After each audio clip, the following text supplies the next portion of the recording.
అయ్యగారు కాఫీ తీసుకుంది. పాపకి ఇష్టమైన పెసరట్టు చేయమన్నాను, చేసావా? చేశానయ్యా. సాయంత్రం పాప ఫ్రెండ్స్ వస్తున్నారట, చికెన్ బిర్యానీ చేయాలి. ఈరోజు ఇంటికి లేటుగా వస్తానని చెప్పి మీ ఇంటికి ఫోన్ చేసి చెప్పు. అలాగేనయ్యా.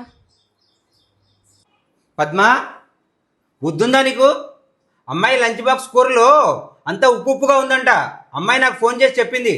నీకు వంట చేయడం కూడా చేత కదా? ఈసారి ఎటువంటి పొరపాటు జరగకుండా చూసుకుంటానయ్యా.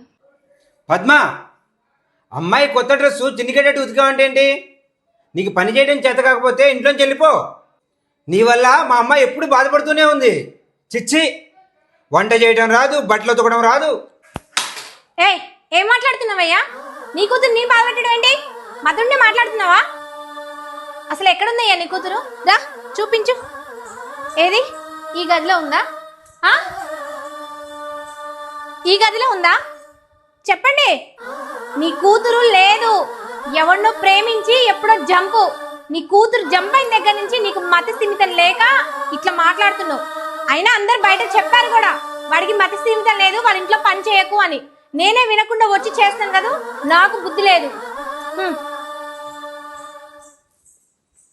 ఎవరికి మెంటలు? నీకు మెంటలు. పో. నా బిడ్డ ఎక్కడికి పోయింది? నా బిడ్డ ఎక్కడికి పోలేదు. నా బిడ్డ బంగారమే. నా బిడ్డ కాలేజీకి పోయింది, వస్తుంది, సాయంత్రానికి వస్తుంది.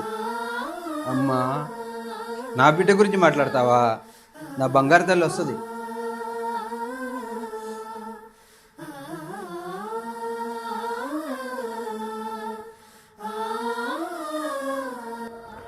తండ్రికి కూతురికి ఉన్న బంధం అది మాటల్లో చెప్పలేనిది. ఈ కథ కేవలం కల్పితం మాత్రమే, ఎవరిని ఉద్దేశించినది కాదు.